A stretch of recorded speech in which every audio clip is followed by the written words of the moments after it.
नमस्कार दोस्तों, आप सभी का स्वागत है हमारे YouTube चैनल पर। तो आज हमारी उत्तराखंड की 13 क्लास रहेगी। तो इम्पोर्टेंट क्लास रहेगी हमारी। आज हम उत्तराखंड के भौगोलिक क्षेत्र संरचना बारे में देखेंगे।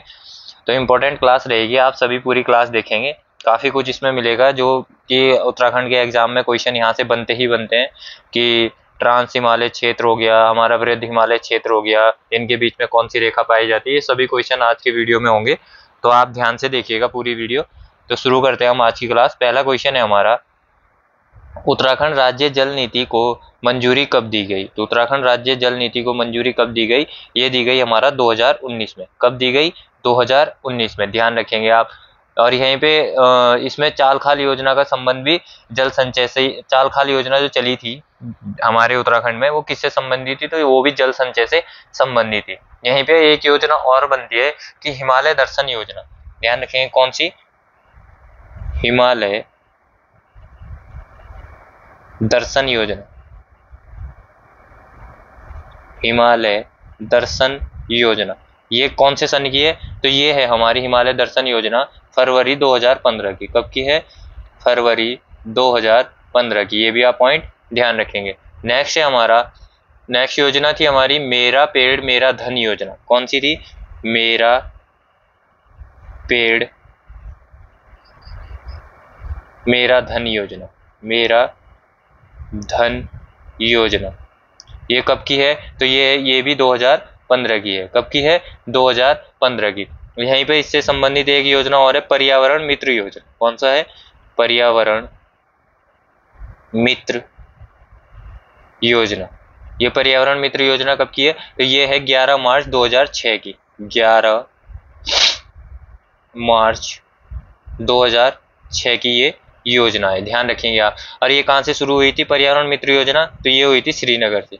कहाँ से? श्रीनगर पौड़ी से ये शुरू हुई थी। आप ये पॉइंट भी ध्यान रखेंगे। किसने शुरू करी थी? तो ये करी थी हरक सिंह रावत ने। हरक सिंह रावत ने, ध्यान रखेंगे भाई। हरक सिंह रावत को तो आप उत्तराखंड वाले सभी जानते होंगे। तो नेक्स्ट क्वेश्चन है हमारा, उत्तराखंड खादी ग्राम उद्योग बोर्ड की स्थापना कब हुई? तो उत्तराखंड खादी ग्राम उद्योग बोर्ड की स्थापना कब हुई? ये हुई 17 अगस्त 2002 को। कब हुई? 17 अगस्त 2002 को। और इसका अगर मुख्यालय पूछेंगे आपसे, अगर इसका मुख्यालय पूछ लिया गया, तो इसका मुख्यालय कहाँ है? तो इसका मुख्यालय है हमारा देहरादून में। ध्यान रखें, कहाँ है? देहरादून में इसका मुख्यालय है। यहीं पे अगर पूछेंगे आपसे कि ग्रोथ सेंटर योजना कब शुरू हुई? कौन सी? ग्रोथ सेंटर योजना। ग्रोथ सेंटर योजना कब शुरू हुई? तो ये हुई हमारा 2018 में। कब हुई? 2018 में। और अगर यहीं पे पूछेंगे श्रम आयुक्त संगठन की स्थापना कब हुई? कौन सा? श्रम आयुक्त संगठन। श्रम आयुक्त संगठन की स्थापना, तो इसकी स्थापना कब हुई? तो ये हुई हमारी 2000 में। ध्यान रखें, कब हुई? 2000 में। और इसका प्रधान जो कार्यालय है, प्रधान कार्यालय, तो ये कहाँ है? ये है हमारा हल्द्वानी में। ध्यान रखेंगे, कहाँ है? हल्द्वानी में। ये पॉइंट आप ध्यान रखेंगे। नेक्स्ट क्वेश्चन है हमारा, राज्य में एक जिला दो उत्पाद योजना कब शुरू की गई? तो उत्तराखंड में एक जिला दो उत्पाद योजना, ये इंपॉर्टेंट है भाई, ध्यान रखेंगे इसको। तो ये हुई 25 अक्टूबर 2021 को। कब हुई? 25 अक्टूबर 2021 को यह योजना शुरू की गई। और इस योजना में हम देखेंगे पहला जिला है उत्तरकाशी। कौन सा? उत्तरकाशी। तो उत्तरकाशी से क्या क्या था? तो उत्तरकाशी से था हमारा सेब प्लस ऊनी हस्तशिल्प। ऊनी हस्तशिल्प, सेब व ऊनी हस्तशिल्प। नंबर 2 पे था हमारा देहरादून। देहरादून से क्या था? देहरादून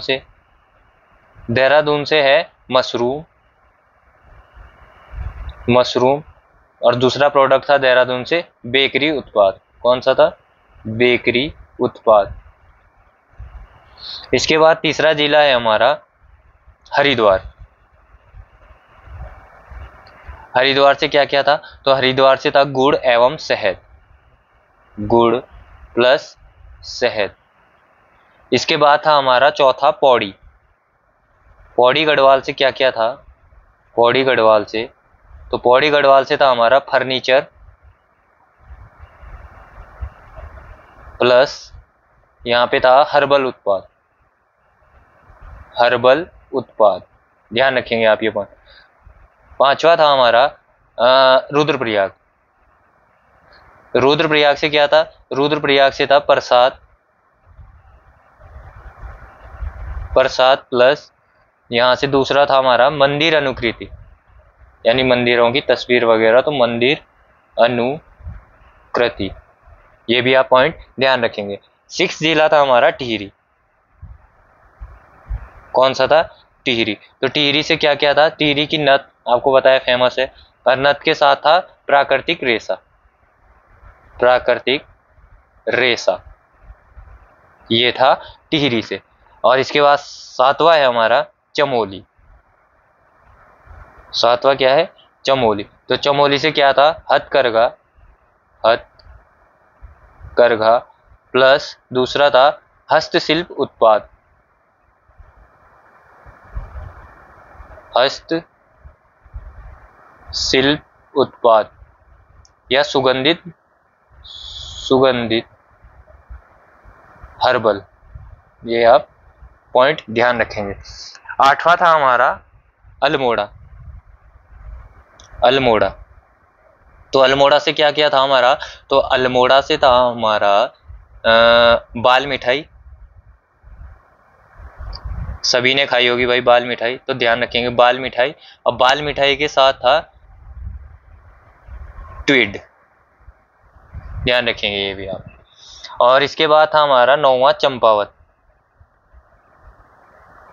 तो चंपावत से क्या क्या था? लौह शिल्प।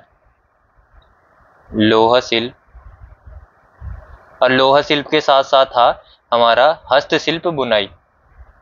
हस्तशिल्प बुनाई ये कहां से था? ये था हमारा अल्मोड़ा से। तो इसके बाद है हमारा बागेश्वर। 10वां जिला था हमारा बागेश्वर। तो बागेश्वर से क्या था हमारा? तो हमारा बागेश्वर से था ताम्र शिल्प। ताम्र शिल्प के साथ था मंडुआ बिस्किट। किसी ने खाए होंगे मंडुआ बिस्किट भाई, आंगनवाड़ी में मिलते थे एक टाइम पे मंडुआ बिस्कुट। ये कहां से था? बागेश्वर से। और इसके बाद था हमारा 11वां था जो हमारा 11वां जिला था हमारा उधम सिंह नगर। उधम सिंह नगर, उधम सिंह नगर से था मंजू घास। मंजू नहीं, मुंज होगा ये, मुंज घास। मुंज घास के साथ था मेथा ऑयल प्लस मेथा ऑयल, ये भी आप ध्यान रखेंगे। 12वां जिला था हमारा पिथौरागढ़।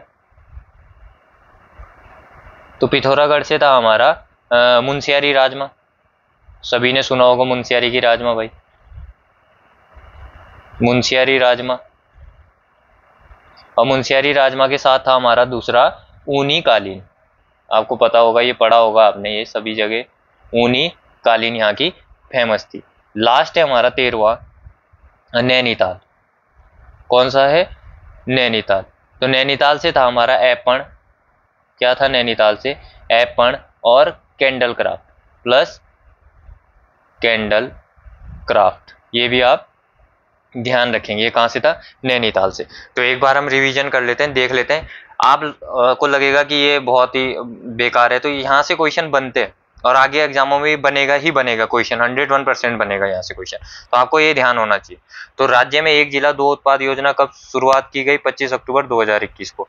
इसमें पहला जिला उत्तरकाशी से क्या है? सेब और ऊनी वस्त्र। देहरादून से क्या है? मशरूम बेकरी उत्पाद। हरिद्वार से क्या है? गुड़ और शहद। पौड़ी से क्या है? फर्नीचर हर्बल उत्पाद। रुद्रप्रयाग से क्या है? प्रसाद और मंदिर अनुकृति। टिहरी से क्या है? नथ और प्राकृतिक रेशा। चमोली से हथकरघा हस्तशिल्प उत्पाद और सुगंधित हर्बल। अल्मोड़ा से बाल मिठाई और ट्विड। चंपावत से लोह शिल्प और हस्तशिल्प बुनाई। बागेश्वर से ताम्र शिल्प और मंडुआ बिस्किट। इसके साथ उधम सिंह नगर से है मंजू घास और मेथा ऑयल। पिथौरागढ़ से मुंशियारी की राजमा और ऊनी कालीन। नैनीताल से ऐपण और कैंडल क्राफ्ट। तो ये सभी पॉइंट आप ध्यान रखेंगे। किसी को स्क्रीनशॉट लेना है स्क्रीनशॉट ले ले और ध्यान से इसको पढ़ लेंगे, नोट कर लेंगे आप। तो आगे चलते हैं हम नेक्स्ट क्वेश्चन की ओर। नेक्स्ट क्वेश्चन है हमारा, सौर ऊर्जा नीति 2023 के तहत दिसंबर 2027 तक बिजली उत्पाद का लक्ष्य कितना रखा गया है? तो कितना रखा गया है बिजली उत्पाद का लक्ष्य? ये रखा गया है 2500 मेगावाट। कितना रखा गया है भाई? 2500 मेगावाट। और इसी के साथ और क्या रखा गया है इसमें? अगर हम पूछेंगे और लक्ष्य भी देख लेते हैं। टीवी मुक्त भारत, टीवी मुक्त भारत नहीं होगा, उत्तराखंड होगा। टीवी मुक्त उत्तराखंड, इसका लक्ष्य रखा था हमने 2024 तक का। और इसके साथ हमने रखा था ड्रग फ्री, ड्रग फ्री नशा मुक्त या नशा मुक्त। ये कब तक रखा हमने लक्ष्य? ये इसी साल 2025 तक का लक्ष्य रखा है उत्तराखंड सरकार ने। और दूसरा है, एक है आत्मनिर्भर उत्तराखंड। कौन सा है? आत्मनिर्भर,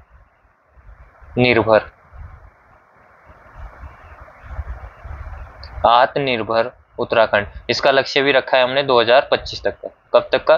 2025 तक का। नेक्स्ट रखा है हमने सतत विकास लक्ष्य, सतत विकास लक्ष्य, सतत विकास लक्ष्य रखा है हमने 2030 तक। कब तक? 2030 तक। तो टीवी मुक्त उत्तराखंड का 2024 तक था, ड्रग फ्री नशा मुक्त 2025, आत्मनिर्भर उत्तराखंड 2025, सतत विकास लक्ष्य 2030 तक। तो ये सभी पॉइंट आप ध्यान रखेंगे। नेक्स्ट क्वेश्चन की ओर चलते हैं। नेक्स्ट क्वेश्चन है हमारा, राज्य सरकार ने ऑपरेशन मुक्ति किसके लिए चलाया था? तो ये चलाया था बच्चों की भिक्षावृत्ति रोकने के लिए। किसके लिए चलाया था? बच्चों की भिक्षावृत्ति रोकने के लिए। और इसकी टैगलाइन पूछ लेगा तो टैगलाइन थी इसकी, भिक्षा नहीं शिक्षा दो। क्या था?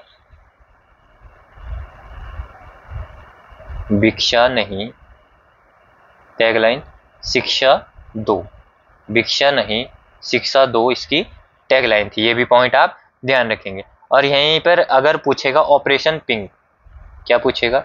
Operation pink. तो ऑपरेशन पिंक किस लिए चलाया गया था? अगर महिलाओं से छेड़छाड़ को रोकने के लिए, महिलाओं से, जो भी कोई महिलाओं से छेड़छाड़ करते थे उसे रोकने के लिए, महिलाओं से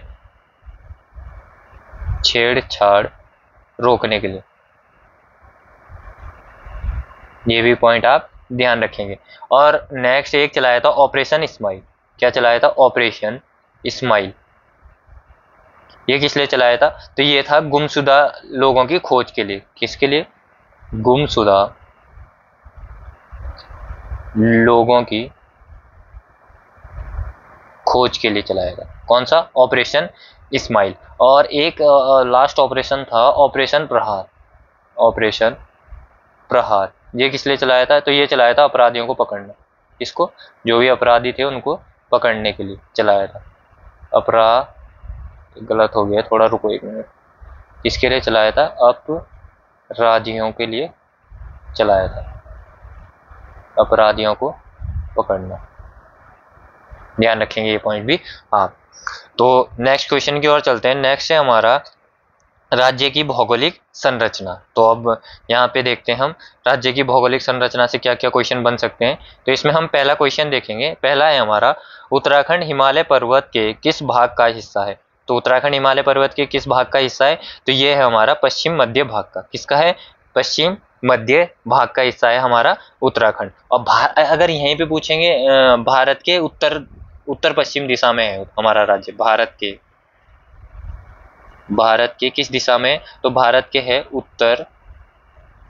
उत्तर पश्चिम दिशा में। किस में है? उत्तर पश्चिम दिशा में है। ध्यान रखेंगे आप, ठीक है। और अगर यहीं पे पूछेंगे हमारा कि उत्तरी अक्षांश में स्थिति क्या है हमारी, किसमें? उत्तराखंड की उत्तरी अक्षांश में स्थिति, उत्तरी अक्षांश। तो उत्तरी अक्षांश में स्थिति क्या है हमारी?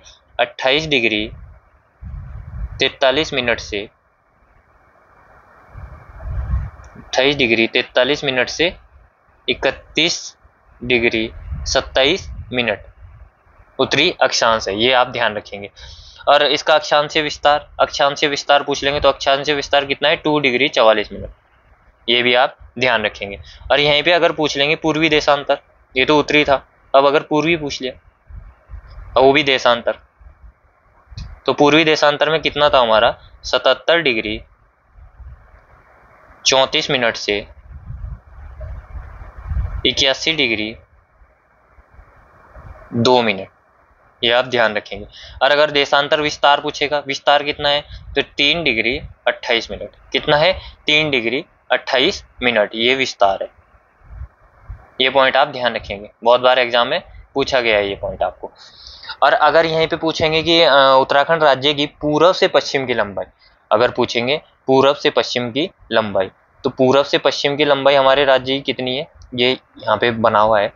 तो पूर्व से पश्चिम की लंबाई अगर पूछ ली हमारी, पूर्व से पश्चिम की लंबाई, तो पूर्व से पश्चिम की लंबाई है हमारी 358 किलोमीटर। कितनी, 358 किलोमीटर, ध्यान रखेंगे ये भी आप। और अगर यहीं पे पूछ लेंगे कि हमारे राज्य की, 1 मिनट देखें, रुकूंगा मैं थोड़ा यहाँ, हाँ सही है। तो और अगर यहाँ पे पूछेंगे चौड़ाई, अगर हमारी पूछेंगे तो ये कितनी है हमारी, ये है 320 किलोमीटर। कितनी है, 320 किलोमीटर, ध्यान रखेंगे ये बात भी आप। और उत्तराखंड, ये हमारा जो उत्तराखंड राज्य है ये कुमाऊं हिमालय के अंतर्गत आता है। किस हिमालय के, कुमाऊं हिमालय के अंतर्गत आता है। और कुमाऊं हिमालय किस नदियों के बीच में आता है, तो ये आता है सतलज और काली के। किसके, सतलज प्लस काली नदी के बीच में हमारा कुमाऊं हिमालय आता है। ये पॉइंट भी आप ध्यान रखेंगे। तो ये पूरा मैप है उत्तराखंड का, देख लेंगे। अभी देखते हैं बाकी क्वेश्चन भी इसी मैप से बनेंगे, तो देखते हैं हम आगे। तो हमारा क्वेश्चन है उत्तराखंड राज्य का क्षेत्रफल कितना है। तो राज्य का, हमारे राज्य का क्षेत्रफल कितना है, 53,483 वर्ग किलोमीटर। ध्यान रखेंगे कितना है हमारे राज्य का क्षेत्रफल, 53,483 वर्ग किलोमीटर। और अगर यहीं पे पूछेंगे कि देश के कुल क्षेत्रफल का, किसके, देश के कुल क्षेत्रफल का कितना है, तो कुल क्षेत्रफल का है हमारा 1.69%। हमारा राज्य कितना है पूरे देश के, 1.69%। और क्षेत्रफल की दृष्टि से हमारा राज्य कौन से स्थान पर है, क्षेत्रफल की दृष्टि से, तो क्षेत्रफल की दृष्टि से हमारा 18वां, कौन सा है, 18वां राज्यों में। और अगर यहीं पे केंद्र शासित प्रदेश भी जोड़ दिए जाए, कौन से, केंद्र शासित प्रदेश, तो केंद्र शासित प्रदेश भी जोड़ दे जाएं तो हमारा राज्य आता है 19वें स्थान पर। कौन से स्थान पर, 19वें स्थान पर। और यहीं पे पर्वतीय राज्य का प्रतिशत कितना है, तो पर्वतीय मतलब जो हमारे उत्तराखंड राज्य उसमें पर्वतीय क्षेत्र का प्रतिशत कितना है, तो ये है 86.07% पर्वतीय है। ध्यान रखेंगे पर्वतीय है। और मैदानी कितना है, मैदानी, तो मैदानी है हमारा 13.93%। कितना है, 13.93% हमारा मैदानी है। देखते हैं आगे। नेक्स्ट है उत्तराखंड के पूर्वी सीमा पर कौन सी नदी बहती है। तो पूर्वी सीमा पर कौन सी नदी बहती है हमारी, तो ये बहती है काली नदी। कौन सी बहती है, काली नदी। और पश्चिम में कौन सी बहती है, तो पश्चिम में हमारी टोंस नदी बहती है। जो ये किससे सीमा लगाती है, टोंस नदी, ये हमारा हिमाचल से सीमा लगाती है। किससे, हिमाचल से सीमा लगाती है। देखते हैं मैप में देख लेते हैं, ये ऊपर हमारा मैप था तो वहीं पे देख लेते हैं, ये है मैप, तो यहाँ पे देख लेते हैं। तो हमारी जो काली नदी बह रही है वो इधर से बह रही है, तो ये नेपाल से सीमा लगा रही है, कौन सी, काली नदी। और जो दूसरी हमारी टोंस नदी बह रही है ये पश्चिम की ओर बह रही है, तो ये किससे, हिमाचल प्रदेश से सीमा लगा रही है। और अगर यहीं पे पूछेंगे कि पूर्वी सीमा में नेपाल से कितने जिले सीमा लगाते हैं, तो पूर्वी सीमा की, पूर्वी की ओर नेपाल से कितने जिले सीमा लगा रहे हैं, ये मैप में देखो। तो पहला लगा रहा है पिथौरागढ़, एक हो गया, दूसरा चंपावत, और तीसरा उधम सिंह नगर। तो कितने जिले सीमा लगा रहे हैं, पिथौरागढ़, चंपावत और उधम सिंह नगर, 3 जिले हमारी सीमा लगा रहे हैं। अगर यहीं पे पूछेंगे कि यूपी से कितने जिले सीमा लगा रहे हैं, तो यूपी से हमारे 5 जिले सीमा लगाते हैं। तो 5 जिले कौन कौन से लगा रहे हैं, एक लगा रहा है हमारा ये उधम सिंह नगर, यहाँ पे नैनीताल भी यूपी से सीमा लगा रहा है, पौड़ी लगा रहा है, यहाँ पे हरिद्वार लगा रहा है, और यहाँ पे देहरादून लगा रहा है। तो कितने हुए, 1 2 3 4 5 जिले हो गए, यानी उधम सिंह नगर, नैनीताल, पौड़ी, हरिद्वार और देहरादून, ये 5 जिले हमारे किससे सीमा लगा रहे हैं, उत्तर प्रदेश से सीमा लगा रहे हैं। और यहीं पे अगर पूछेंगे कि हमारा जो अंतर्राष्ट्रीय सीमा की कुल लंबाई, तो अगर कुल पूछेंगे, कुल अंतर्राष्ट्रीय सीमा की लंबाई, तो कुल में कितना आ गया, ये सभी क्षेत्र आ गया कुल में, ये इतना। तो कुल है हमारी, कुल पूछेंगे तो 625 किलोमीटर। कितनी है, 625 किलोमीटर पूछेंगे। इसमें चीन से, ये चीन से लग रही है ना, तीन जगह ये, तो चीन से है हमारी, किससे, चीन से। चीन से लग रही है हमारी 350 किलोमीटर, कितनी 350 किलोमीटर। और यहाँ पे हमारी नेपाल से लग रही है ये, तो नेपाल से कितनी लग रही है, ये लग रही है 275, 275 किलोमीटर। कितनी लग रही है 275 किलोमीटर। किससे लग रही है हमारी, ये लग रही है हमारी नेपाल से सीमा। और अगर यहीं पे हमारा पूछ लेगा कि आंतरिक जिले कितने, तो आंतरिक जिले यानी जो किसी भी राज्य या किसी भी देश से सीमा नहीं लगा रहे, तो एक हो गया हमारा टिहरी, एक हो गया हमारा रुद्रप्रयाग, एक हो गया हमारा अल्मोड़ा और एक हो गया हमारा बागेश्वर। ये कितने हो गए, 4 जिले हो गए जो हमारी आंतरिक है। और इसी के साथ अगर दूसरा पूछेगा कि सर्वाधिक सीमा साझा करने वाला कौन सा जिला है जो अन्य जिलों से सबसे ज्यादा सीमा लगाता है, तो ये हमारा पौड़ी। ये कितने जिलों से सीमा लगाता है, तो गिनते हैं हम अभी। एक हरिद्वार हो गया, एक नंबर 2 देहरादून हो गया, नंबर 3 टिहरी हो गया, नंबर 4 रुद्रप्रयाग हो गया, नंबर 5 चमोली हो गया, नंबर 6 अल्मोड़ा हो गया और नंबर 7 नैनीताल हो गया। तो कितने से लगा रहा है, 7 से लगा रहा है भाई। ये पॉइंट आप ध्यान रखेंगे। तो चलते हैं हम आगे नेक्स्ट क्वेश्चन की ओर, नहीं तो क्लास काफी लंबी हो जाएगी। नेक्स्ट क्वेश्चन की ओर चलते हैं हम। उत्तराखंड, ये तो हमने देख लिया 8वां। 9वां क्वेश्चन है हमारा, उत्तराखंड को कितने भौगोलिक क्षेत्रों में बांटा गया है। तो कितने भौगोलिक क्षेत्रों में बांटा गया है, 8। कितने में बांटा गया है, 8 में, ध्यान रखेंगे। तो देखते हैं यहाँ पे तो वैसे कितने दिए गए, 1 2 3 4 5 6, यहाँ पे तो 6 ही दिए गए। और 2 और कौन कौन से थे, तो 2 थे हमारे, एक तो तराई वाला, तराई तो दे रखा है इसमें, एक दूनी है इसमें दिया हुआ, और एक और कोई दिया हुआ नहीं है। देखते हैं एक कौन सा छूट गया है हमारा, एक है हमारा गंगा तंत्र वाला छूट गया है। तो ये है मैप में आप एक बार उत्तराखंड का भौगोलिक विभाजन देख लेंगे। तो ये है हमारा, एक तो है ट्रांस हिमालय, ये ट्रांस हिमालय आ गया हमारा, ठीक है। इसके बीच में रेखा आ गई, अभी हम आगे देखेंगे। ट्रांस हिमालय, फिर महान हिमालय, लघु और मध्य हिमालय, शिवालिक हिमालय, भाबर क्षेत्र और तराई क्षेत्र। इसी में दून द्वार और गंगा का मैदान भी आता है। तो 8 में बांटा गया है, तो ये हम आगे देखेंगे। तो देख लेना, तराई, भाबर, शिवालिक, लघु मध्य हिमालय, महान हिमालय और ट्रांस हिमालय। तो देखते हैं हम आगे क्वेश्चन क्या क्या बने हमारे। पहला है हमारा ट्रांस हिमालय। तो ट्रांस हिमालय के बारे में जानेंगे हम। तो देखते हैं ट्रांस हिमालय के बारे में पहला सवाल क्या बना है। तो ये है,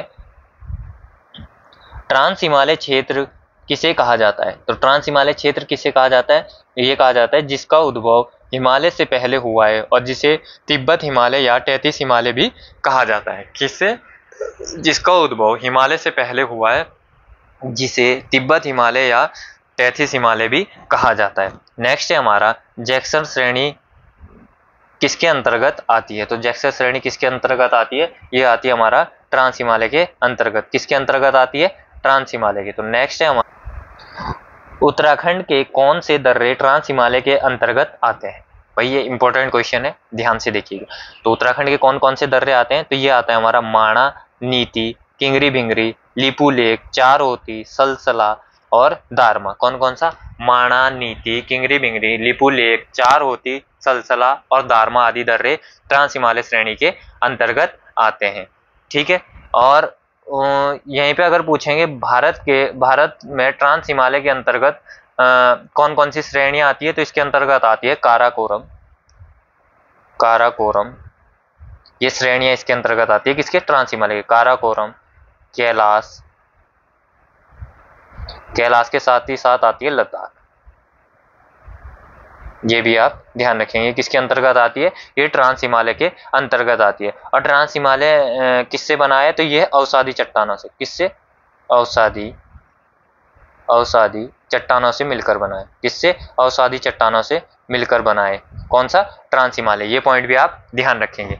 नेक्स्ट क्वेश्चन है हमारा कि किस लाइन द्वारा ट्रांस हिमालय और ग्रेटर हिमालय, और यानी ग्रेटर हिमालय, वृद्ध हिमालय भी कहा जाता है इसको, अलग होता है। तो कौन सा होता है, तो ये होता है सच्चर जोन या हिंज लाइन से। ध्यान रखेंगे, किससे, सच्चर जोन या हिंज लाइन से अलग होता है। कौन सा, ट्रांस हिमालय और ग्रेटर हिमालय किससे अलग होता है, सच्चर जोन और हिंज लाइन, जो हमने ऊपर मैप में भी देखी थी। ये यहाँ पे, रुक जाओ 1 मिनट, ये यहाँ पे, ये कौन सी है, सच्चर जोन और हिंज लाइन, सच्चर जोन और हिंज लाइन, ये आप ध्यान रखेंगे। आगे चलते हैं हम, नेक्स्ट क्वेश्चन की ओर चलते हैं। नेक्स्ट है हमारा ग्रेटर हिमालय या वृद्ध हिमालय। क्या है, ग्रेटर हिमालय या वृद्ध हिमालय। तो इसमें हम पहला क्वेश्चन देखते हैं। पहला है हमारा, उत्तराखंड में वृद्ध हिमालय श्रेणियां श्रेणियां की ऊंचाई कितनी पाई जाती है? तो ये कितनी पाई जाती है? ये होती है 4500 से 7817। कितनी? 4500 से 7817। और 7817 आपको सभी को पता होगा किसकी ऊंचाई है? ये है हमारी नंदा देवी की। किसकी है? नंदा देवी की ऊंचाई। ये उत्तराखंड की सबसे ऊंची चोटी है। यहीं पे पूछेंगे सेकंड कौन सी? सेकंड नंबर पे हमारा कामेट, सॉरी कौन सी है? कामेट। इसकी ऊंचाई कितनी है? तो ये है 7756 मीटर। और तीसरे नंबर पे पूछ ले, थर्ड स्थान पे कौन सी है? तो नंदा देवी पूर्वी। कौन सी? ये तो पश्चिमी है, ये नंदा देवी पूर्वी। इसकी ऊंचाई कितनी है? तो 7434 किलोमीटर, सॉरी। ये भी आप पॉइंट ध्यान रखेंगे। और देखते हैं आगे, नेक्स्ट क्वेश्चन देखते हैं। नेक्स्ट क्वेश्चन क्या बना है इसमें? नेक्स्ट है हमारा, ग्रेटर हिमालय एवं मध्य हिमालय या लघु हिमालय के बीच कौन सी रेखा पाई जाती है? तो कौन सी रेखा पाई जाती है भाई? मेन सेंट्रल थ्रस्ट या मुख्य केंद्रीय भ्रंश। कौन सी पाई जाती है इन ग्रेटर हिमालय और लघु हिमालय के मध्य रेखा? तो ये पाई जाती है मेन सेंट्रल थ्रस्ट या मुख्य केंद्रीय भ्रंश पाई जाती है। आप ध्यान रखेंगे। और यहीं पे अगर क्वेश्चन बनेगा कि उत्तराखंड में वृद्ध हिमालय श्रेणियां पूर्व से पश्चिम की ओर कितने जिलों में फैली हुई है? तो ये 6 जिलों में फैली हुई। कितने में? 6 जिले कौन कौन से? पूर्व से पश्चिम, ये भी आप ध्यान रखना, पूर्व से पश्चिम। तो कितने में है? 6 जिलों में। 6 जिले कौन कौन से देख लेते हैं। एक हो गया उत्तरकाशी, दूसरा हो गया टिहरी, तीसरे नंबर पे हो गया रुद्रप्रयाग, और फोर्थ नंबर पे हो गया चमोली, फिफ्थ पे हो गया बागेश्वर, और सिक्स पे हो गया हमारा पिथौरागढ़। कौन सा हो गया? पिथौरागढ़। तो कितने जिलों में फैला है? उत्तरकाशी, टिहरी, रुद्रप्रयाग, चमोली, बागेश्वर और पिथौरागढ़। यहीं पे अगर पूछ लेंगे कि वृद्ध हिमालय के निचले भागों में घास के मैदान पाए जाते हैं। किसके? जो वृद्ध हिमालय हो गया उसके जो तलहटी होगी उसमें क्या पाए जाते हैं? घास के मैदान। इनको क्या क्या कहा जाता है? या तो बुग्याल कहा जाता है, क्या कहा जाता है? बुग्याल, या इनको पयार कहा जाता है, या इनको अल्पाइन पास्चर कहा जाता है। अल्पाइन पास्चर्स कहा जाता है, नाम से इनको जाना जाता है। और इनकी ऊंचाई कितनी होगी? तो यहीं पे 4200 मीटर से अधिक ऊंचाई को हिमानी जलवायु कहा जाता है। और वृद्ध हिमालय के मूल निवासी किसको कहा जाता है? अगर वृद्ध हिमालय के मूल निवासी उत्तराखंड में किसको कहा जाता है? तो भोटिया जो लोग होते हैं, भोटिया जो हमारी जनजाति है, ये वृद्ध हिमालय की मूल निवासी मानी जाती है। तो नेक्स्ट क्वेश्चन की ओर चलते हैं, आगे देखते हैं आगे क्या है हमारा। आगे हमारा लघु या मध्य हिमालय। तो लघु या मध्य हिमालय, तो इसमें देखते हैं राज्य के कितने जिले मध्य हिमालय की श्रेणी में आते हैं। तो कितने आते हैं? 9 जिले। कितने आते हैं भाई? 9 जिले। सर्वाधिक लघु और मध्य हिमालय के क्षेत्र में 9 जिले आते हैं। तो ध्यान रखेंगे कौन कौन से आते हैं इसमें। पहला आ गया हमारा चंपावत। कौन सा आ गया भाई? चंपावत। दूसरा आ गया हमारा नैनीताल, तीसरा आ गया हमारा अल्मोड़ा, फोर्थ आ गया हमारा चमोली, फिफ्थ आ गया हमारा पौड़ी, सिक्स आ गया हमारा रुद्रप्रयाग, 7 आ गया हमारा टिहरी, 8 आ गया हमारा उत्तरकाशी, और 9 आ गया हमारा प्यारा देहरादून। ये आप ध्यान रखेंगे। आगे देखते हैं। तो जो ये लघु और मध्य हिमालय होता है, इसमें जीवाश्म का अभाव पाया जाता है। किसका अभाव पाया जाता है? जीवाश्म का। किसका? जीवाश्म का अभाव इसमें पाया जाता है। ये भी आप पॉइंट ध्यान रखेंगे। और हिमालय का निर्माण किससे हुआ है अगर पूछ लेंगे आपसे, तो ये वलित व कायांतरिक चट्टान से हुआ है। किससे? वलित, राइटिंग में थोड़ा आप एडजस्ट कर लीजिएगा, वलित व कायांतरिक चट्टान, वलित व कायांतरिक चट्टानों से इसका निर्माण हुआ है। ये भी आप पॉइंट ध्यान रखेंगे। इस क्षेत्र में कौन कौन सी नदियां निकलती है इस क्षेत्र से? किससे? लघु और मध्य हिमालय से। तो इससे निकलती है नयार, सरयू, पश्चिमी रामगंगा और लदिया। कौन सी? लदिया आदि नदियां यहाँ से निकलती है। ये भी आप ध्यान रखेंगे। और यहाँ पे कौन कौन से ताल भी यहाँ पे वही पाए जाते हैं। ताल भी इसी में पाए जाते हैं लघु और मध्य हिमालय में। कौन कौन से? जैसे सात ताल हो गया, नौकुचिया ताल हो गया, भीम ताल हो गया, खुरपा ताल हो गया, ये मध्य हिमालय में पाए जाते हैं। और यहाँ पे 1800 से 3000 मीटर तक शीतोष्ण जलवायु पाई जाती है। कितने से? 1800 से 3000 मीटर तक कौन सी जलवायु पाई जाती है? शीतोष्ण जलवायु पाई जाती है। तो आगे देखते हैं नेक्स्ट हम, मध्य हिमालय को शिवालिक हिमालय से कौन सी रेखा अलग करती है? तो मध्य हिमालय को शिवालिक हिमालय से कौन सी रेखा अलग करती है? तो मेन सीमांत दरार या मेन बाउंड्री फॉल्ट। कौन सी करती है? मेन सीमांत दरार या मेन बाउंड्री फॉल्ट अलग करती है। इंपॉर्टेंट क्वेश्चन है, याद रखेंगे आप। तो और यहीं पे इसी में मध्य हिमालय में दूधातोली श्रृंखला भी पाई जाती है। कौन सी? दूधातोली श्रृंखला। तो दूधातोली श्रृंखला में किस जिले में पाई जाती है? तो ये है हमारा अल्मोड़ा में, चमोली और पौड़ी, इन क्षेत्र में दूधातोली श्रृंखला पाई जाती है। और दूधातोली से कितनी नदियां निकलती है अगर आपको पता होगा सभी को, तो नए बच्चों को अगर पता नहीं है तो ध्यान से देख लेंगे क्योंकि ये क्वेश्चन यहाँ से बनता है। तो कितनी नदियां निकलती है? 5 नदियां यहाँ से निकलती है। कौन कौन सी निकलती है भाई? तो पहले हो गई हमारी पश्चिमी रामगंगा, पश्चिमी रामगंगा। दूसरी हो गई हमारी अटागाड, तीसरी हो गई हमारी वूनो, और फोर्थ और फिफ्थ होगी हमारी पूर्वी प्लस पश्चिमी नयार। तो ये 5 नदियां यहाँ से निकलती है। और यहीं पे जो दूधातोली के आसपास को क्षेत्र को कोदिया बगड़ कहा जाता है। क्या कहा जाता है? कोदिया बगड़ भी यहीं पे, क्या? कोदिया बगड़। और जो कोदिया बगड़ है यहीं पे वीर चंद्र सिंह जो गढ़वाली थे उनका समाधि स्थल कहाँ है? कोदिया बगड़ में। ये किसका? वीर चंद्र सिंह गढ़वाली का। वीर चंद्र सिंह गढ़वाली के बारे में हमने पीछे बात करी रखी है, तो वो ध्यान रखेंगे। और 12 जून को यहाँ मेला लगता है। कब? 12 जून को यहाँ मेला भी लगता है। ये पॉइंट भी आप ध्यान रखेंगे। नेक्स्ट है, आगे चलते हैं हम, आगे देखते हैं हमारा दून द्वार क्षेत्र, जो ऊपर मैप में नहीं दिया था, तो ये है वो दून द्वार क्षेत्र। दून द्वार क्षेत्र में क्या क्वेश्चन है देखते हैं।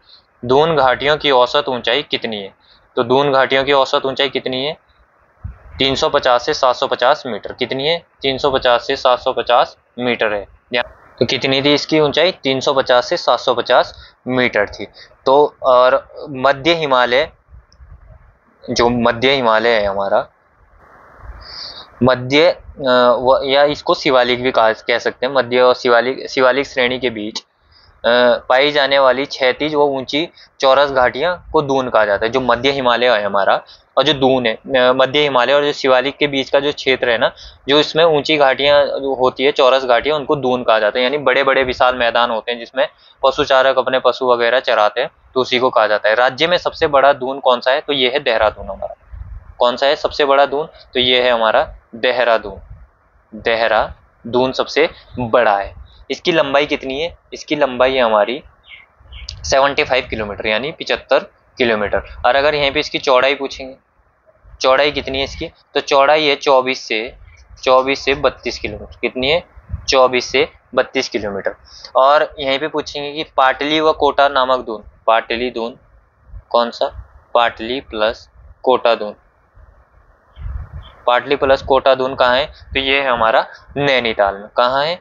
नैनीताल में। कौन सा? पाटली व कोटा दून कहाँ है? नैनीताल में। और अगर यहीं पे पूछेंगे कोठारी व चौखम दून, कौन सा? कोठारी प्लस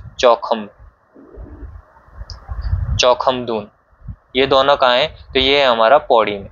कहाँ है? पौड़ी में। दोनों का आप ध्यान रखेंगे। और सबसे अधिकतम जनघनत्व इसी क्षेत्र में पाया जाता है, तो ये भी आप पॉइंट ध्यान रखेंगे। पाटली व कोटा दून नैनीताल में, कोठारी चौखम दून पौड़ी में, देहरादून सबसे बड़ा दून है। इसकी चौड़ाई कितनी है? लंबाई कितनी है? 75 किलोमीटर। और चौड़ाई कितनी है? 24 से 32 किलोमीटर। नेक्स्ट क्वेश्चन की ओर चलते हैं। नेक्स्ट है हमारा 5वां शिवालिक क्षेत्र। कौन सा क्षेत्र है भाई? शिवालिक क्षेत्र। तो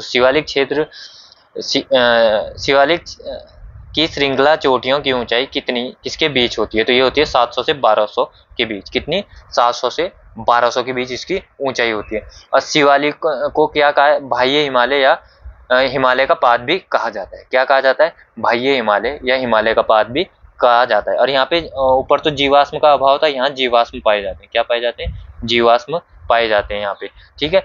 और शिवालिक श्रेणी का प्राचीन नाम, किसका? शिवालिक श्रेणी का प्राचीन नाम, ये बहुत बार पूछा है। तो प्राचीन नाम क्या है हमारा? इसका है मैनाक पर्वत। क्या है? मैनाक पर्वत इसका प्राचीन नाम है। ये भी आप ध्यान रखें, क्या है इसका प्राचीन नाम? मैनाक पर्वत। और इसका क्षेत्र कितने जिलों में फैला है? तो ये 7 जिलों में। कितने जिलों में शिवालिक क्षेत्र फैला है? तो ये 7 जिलों में हमारा फैला है। और राज्य में सर्वाधिक वर्षा सर्वाधिक भी यही होती है। कहाँ? शिवालिक क्षेत्र में। कितनी होती है? 200 से 250 सेंटीमीटर होती है, ध्यान रखेंगे। और सर्वाधिक पर्यटन लोग, जैसे पर्यटन घूमने वगैरह, अब गर्मी का महीना आ गया है तो अब आपको पता ही है अप्रैल मई जून में उत्तराखंड में कितना ट्रैफिक वगैरह रहता है। तो सर्वाधिक पर्यटन भी शिवालिक क्षेत्र में ही आते हैं। किसमें आते हैं? शिवालिक क्षेत्र में ही सर्वाधिक पर्यटन आते हैं। और यह श्रेणी हिमालय को अलग जो है ग्रेट बाउंड्री फॉल्ट द्वारा करती है। किसके द्वारा? यह हिमालय से अलग किसके द्वारा होता है शिवालिक क्षेत्र? तो ये होता है ग्रेट बाउंड्री फॉल्ट के द्वारा। किसके द्वारा होता है? ग्रेट बाउंड्री फॉल्ट के द्वारा। और इसमें कौन सी जलवायु पाई जाती है? तो जलवायु पाई जाती है इसमें गर्म शीतोष्ण जलवायु। कौन सी? गर्म शीतोष्ण जलवायु पाई जाती है यहाँ पे। ये भी आप पॉइंट ध्यान रखें, कौन सी जलवायु पाई जाती है? गर्म शीतोष्ण जलवायु यहाँ पे पाई जाती है। आगे देखते हैं, आगे है हमारा 6 है हमारा शिवालिक भाबर क्षेत्र। तो भाबर क्षेत्र कहाँ पाया जाता है? तो भाबर है हमारा शिवालिक के दक्षिण में स्थित भाबर क्षेत्र की भूमि उबड़ खाबड़ और मिट्टी, कंकड़ पत्थर और मोटे बालू युक्त क्षेत्र होता है। तो यहाँ पे कंकड़ पत्थर, जो मोटे बालू, यानी आपने देखा ही होगा जब हम मैदानी एरिया में उतरते हैं तो तराई क्षेत्र से पहले भाबर क्षेत्र पड़ता है, वहाँ पे नदियाँ विलुप्त हो रहती है और क्या बोलते हैं कंकड़ पत्थर मोटे, वहाँ पे जमीन भी उबड़ खाबड़ रहती है, बंजरी रहती है, वहाँ उपजाऊ नहीं होती इतनी जमीन। तो उसको कौन सा क्षेत्र कहा जाता है? हमारा भाबर क्षेत्र कहा जाता है। आगे चलते हैं, आगे होगा, आगे हमारा तराई क्षेत्र। 7वां है हमारा तराई क्षेत्र। तो तराई क्षेत्र में क्या है? तराई क्षेत्र का निर्माण महीन कणों वाली अवसादी चट्टानों से हुआ है। यहाँ दलदली प्रकार की मिट्टी पाई जाती है। कहाँ पे? तराई क्षेत्र में। और पाताल तोड़ कुएं पूछ लिया आपसे, कौन सा? पाताल तोड़ कुएं। तो पाताल तोड़ कुएं भी कहाँ पाए जाते हैं? ये भी हमारा तराई क्षेत्र में पाए जाते हैं। कहाँ पाए जाते हैं पाताल तोड़ कुएं? तराई क्षेत्र में पाए जाते हैं। और बंगाली, हरियाणी, पंजाबी लोग यहाँ पे निवास करते हैं। आपको देखा होगा उधम सिंह नगर, हरिद्वार क्षेत्र में इधर बंगाली, हरियाणवी, पंजाबी लोग ज्यादा इधर, और बहुत साथ थारू जनजाति भी इधर निवास करती है। और तराई क्षेत्र में कौन से प्रकार की जलवायु पाई जाती है? तो तराई क्षेत्र में पाई जाती है हमारा उपोष्ण प्रकार की जलवायु।